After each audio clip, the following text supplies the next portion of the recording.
Ladies and gentlemen, I have this brand new LABRADAR LX, and I get to tell you about our first impressions and range day review of it coming up, so stay tuned. Thanks for watching, and let's start the show. Hey, folks. I am going to be testing out the new LABRADAR LX Chronograph today. I'm going to give this a completely, blind test. A lot of people out there are like me, they don't read instruction booklets, and they just hit the button and go. So we're gonna kind of do a hit the button and go type test right now, and then we'll have a much more in-depth and detailed review for you guys here coming soon. Here are our first impression range day reviews of the LX. All right, I have the radar armed. I haven't set this thing up at all. I'm just trying a cold shot. We've warmed the gun up a little bit. No programming, no nothing. The radar is armed. We're at 66%. Shooting at about 430 yards. Gideon Granite 1-to-8 power optic, 55 grain Fiocchi, advertised at 3240. Let's see what we got.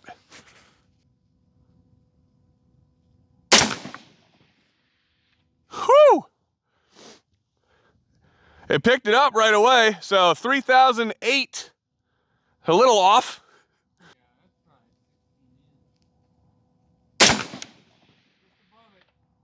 $29.80.3. Just high. I saw it.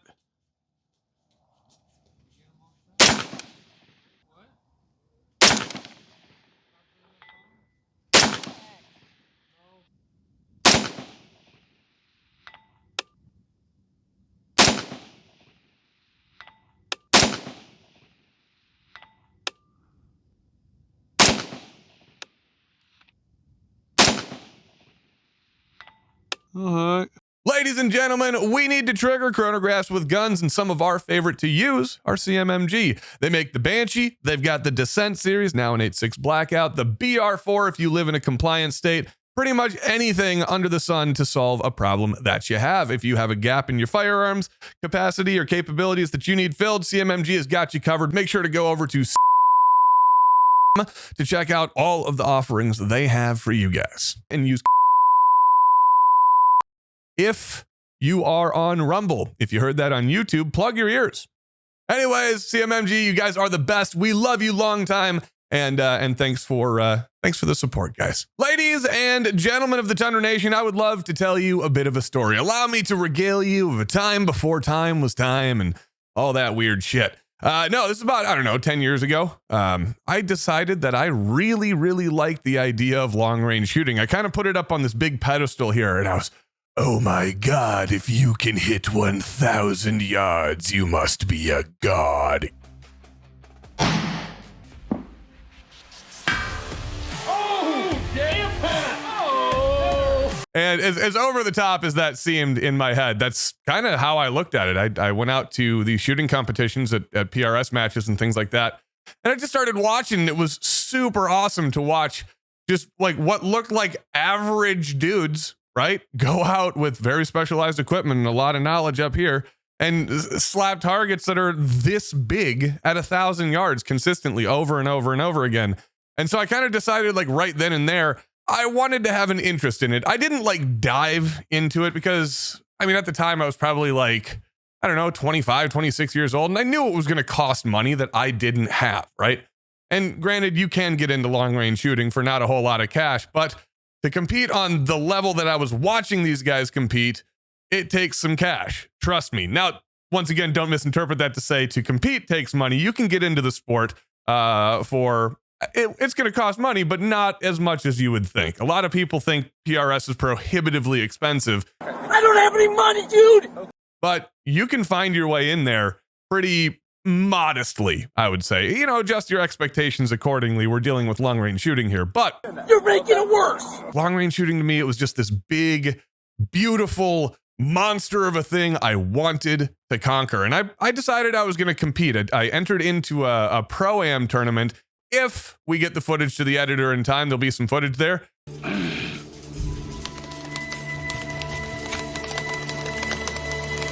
15. I went out and I decided to do a Pro-Am tournament. I was sponsored a gun in the venerable dead caliber of .224 Valkyrie. But anyways, beside the point again, I go to this pro-am and I promptly found out I was fucking terrible at shooting. I thought I was good. Holy smokes, did I have my expectations adjusted. And as such, I decided, wow, there's a lot of stuff that I gotta learn. And I wasn't even close, man. I wasn't even close to being like the middle of the pack. I wasn't the bottom of the barrel, but man, I was well in the bottom of the third. And Le who? The her. And so, yeah, I just had to know, like, what do people do to get better? Because it's not just going shooting.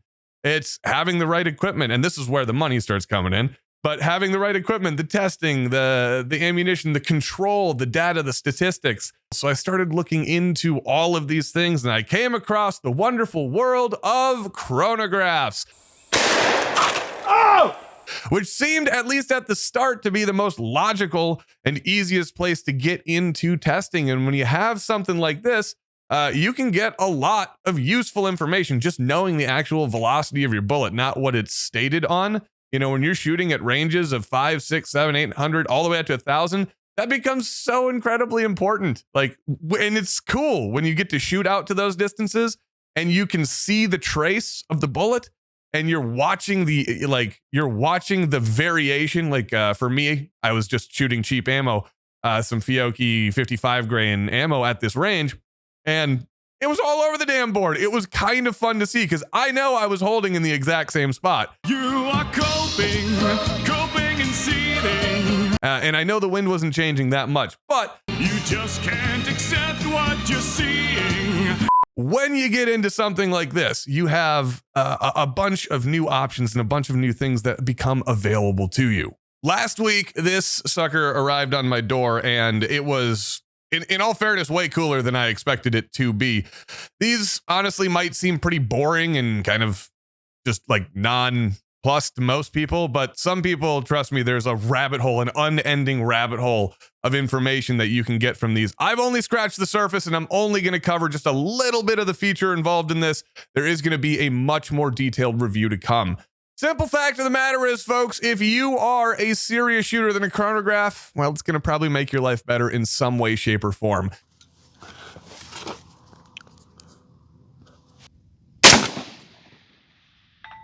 Impact.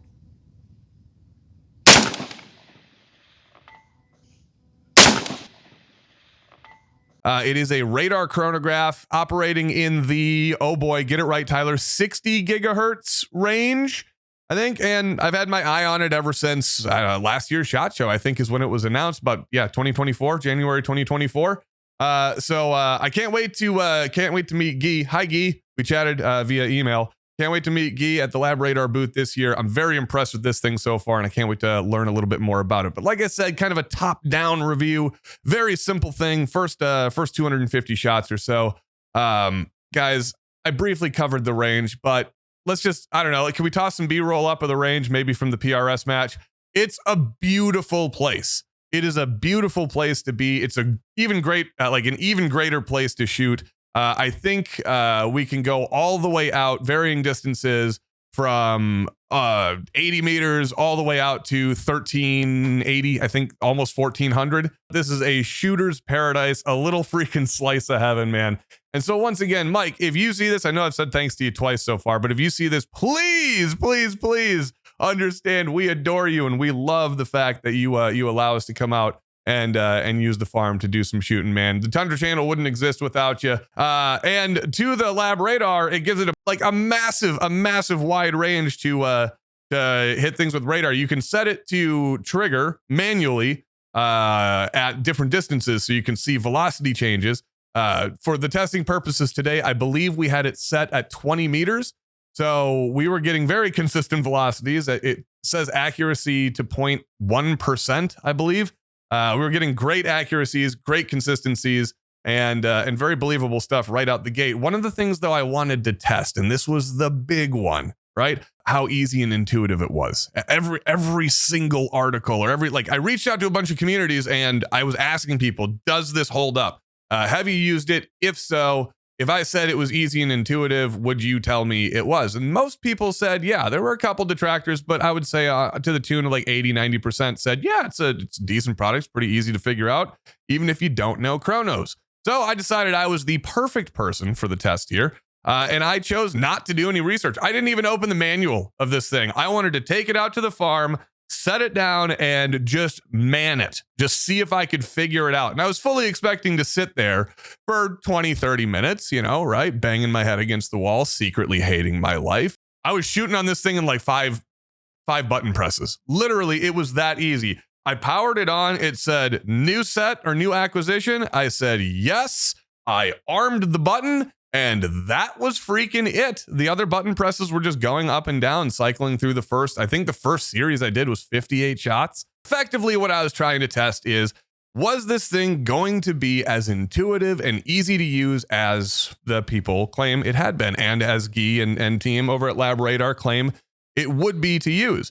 And I gotta say, man, very impressed with it. It was super easy to use. How is your mother, Stifler? Like I said, about 5 button presses. 3 of those button presses pretty much to get to the arming system. The last 2 button presses to arm up the system. Super easy. You hit one button. It doesn't have a microphone. It uses a manual trigger. You just press it. That triggers it up. That turns the radar on. And then anything. I got to give this thing 2 thumbs up, man. I think it's fantastic. Price, what, around $5.99, I think, MSRP. So if you're a serious shooter and you're getting into PRS, or you're in PRS, you're looking for something really small and portable, you don't have the Garmin yet. Speaking of, actually, we do have access to that at the farm. So we will compare the 2 side by side here in a future video. But I don't remember going, oh, it didn't register that. I looked at every single one, captured it flawlessly. First piece of equipment I've tested a long time that had 100% work rate out of the box.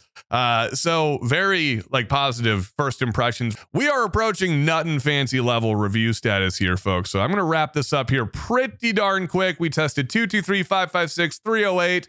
Valkyrie, didn't get a chance to test any handgun ammo. That is coming soon. It was all out of a 16-inch barrel AR at about 400-ish meters.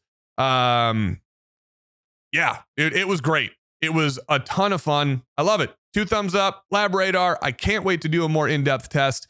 My first impressions, pretty positive. And yeah, keep it up. Cheers, folks. We'll talk to you soon. We'll see you next time when, contrary to what it looks like, I still don't know what the heck I'm doing. Bye. Go away, Boyden.